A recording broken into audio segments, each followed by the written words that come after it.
When two people threw soup at the Van Gogh sunflowers, that got more press mentions of the word climate than when 1/3 of Pakistan went underwater just a few months earlier. It's going to be hell, and that's why we do what we do. The chances are you've heard of Just Stop Oil. The group who turned Stonehenge orange, bring London roads to a standstill, and get arrested a lot. Their original goal of stopping new oil, gas and coal licences has now been pledged by Keir Starmer. But that doesn't seem to have slowed them down. In late July, 10 members of the group were charged with conspiring to disrupt Heathrow Airport, following a 5-year prison sentence for another member who blocked the M25. They remain one of Britain's most controversial and well-known pressure groups. But are they actually successful in their aims? I met with 2 Just Stop Oil members, PhD climate scientist Alex de Koning and ex-principal scientist for Shell, Graham Buss, to find out. In terms of Starmer's decision to stop these oil and gas licences, do you feel at least partially responsible for that change? Yeah, I do. The truth is that before Just Stop Oil came along, no one discussed this issue. It was a non-subject. Now, everybody talks about it all the time. What does the future look like for Just Stop Oil now that's happened? Well, that's a win. It's a start, but it's only just the start. You know, let's not forget that while we're still burning oil and gas, even if the numbers are declining, it's still getting worse. You know, it's not how much we emit per year, it's the cumulative amount of oil and gas pollution that determines how hot the temperature is going to get. So right now we're focusing on getting the Labour government to sign a fossil fuel treaty, a legally binding treaty that says across the world we are going to end fossil fuels. And as soon as that happens, then we can all go home.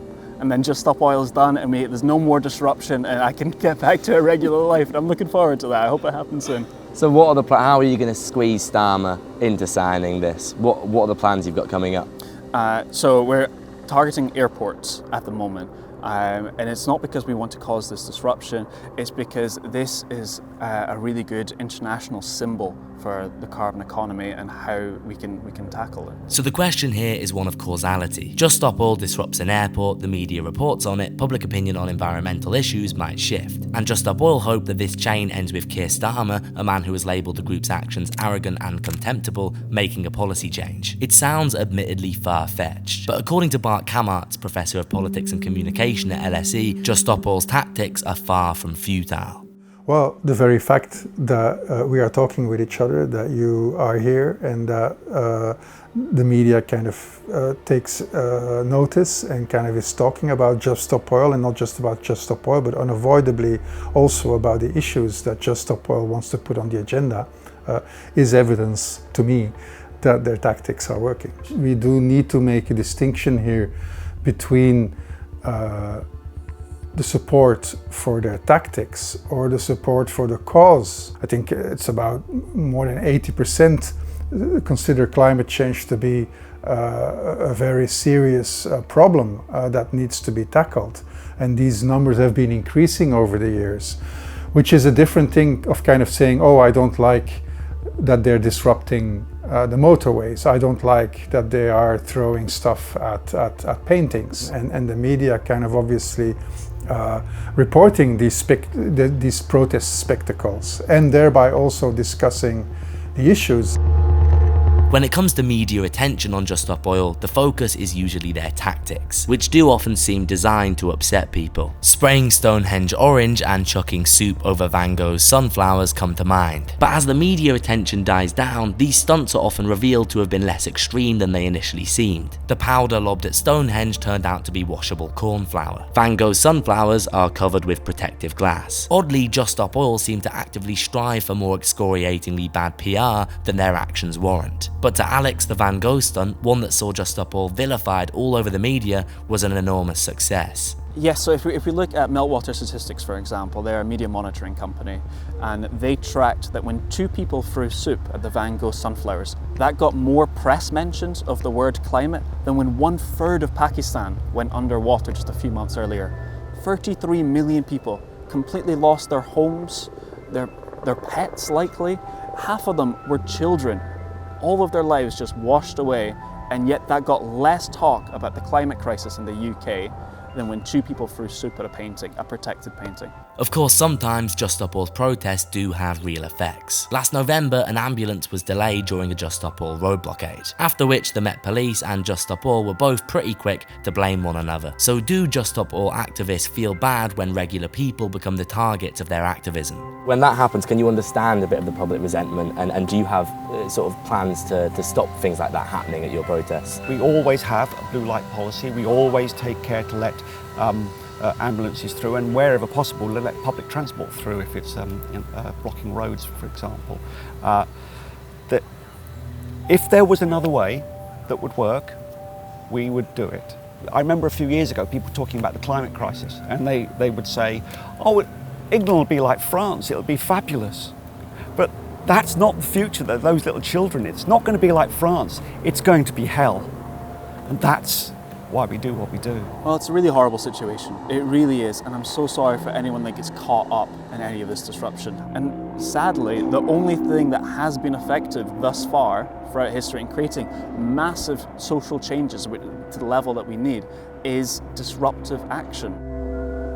So can Just Stop Oil's disruptive activism bring the group closer to achieving its goals, even if their tactics don't win many hearts? After all, a 2023 YouGov poll revealed that just 17% of people had a favourable or very favourable opinion of Just Stop Oil, compared to 64% on the other side. Well, making any concrete conclusions from the limited available data is difficult, but researchers have noticed one very interesting phenomenon. In 2022, Social Change Lab surveyed the British public and found that 87% of respondents were familiar with Just Stop Oil. They also surveyed these people to find out what they thought of a less radical environmental activist group, Friends of the Earth. Around 15 days later, once Just Stop Oil had embarked on a week-long blockade of the M25, the same people were surveyed. And fascinatingly, along with the sudden increase in awareness of Just Stop Oil, which increased to 92%, there was a sudden 2.6% increase in support for Friends of the Earth, equivalent to 1.75 million people in the UK. It seemed that Just Stop Oil's media attention resulted in increased support for a more palatable activist group. And this phenomenon, known as the positive radical flank effect, where radical factions of a movement improve support for more moderate factions, is well documented throughout history.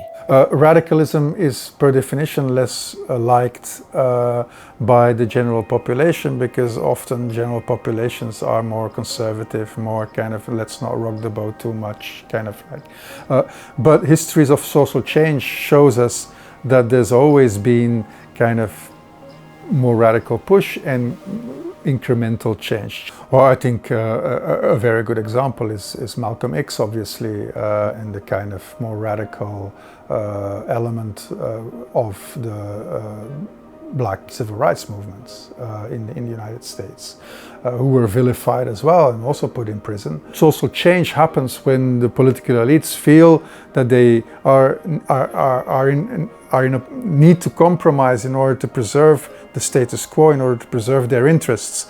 And obviously the more radical elements of movements push against the system, whereas then the more reformist one will kind of operate from within the system to kind of seek compromises and change. There is also in the environmental movement a history of Greenpeace, who very much liked Just Stop Oil, also was very aware of the kind of McLuhan message, the medium is the message. And now Greenpeace finds itself much more into the kind of role of the reformist actor, whereas Just Stop Oil is the actor that is now in the role of Greenpeace, of kind of making media spectacles and kind of thereby also animating the debate. And animate the debate they do. Just Stop Oil's media appearances, especially with right-wing broadcasters, often turn into fairly frenzied spectacles and pull in huge viewing figures. You have this strange relationship with the media where often Just Stop Oil people, they'll be brought on a show, let's say Piers Morgan, with an audience and a sort of spokesperson seem to really despise you. Yeah. But you consistently get re-invited on. It seems that you guys pull in great numbers for people like Piers Morgan. They really want you on their show. You really drive engagement, even if they hate you.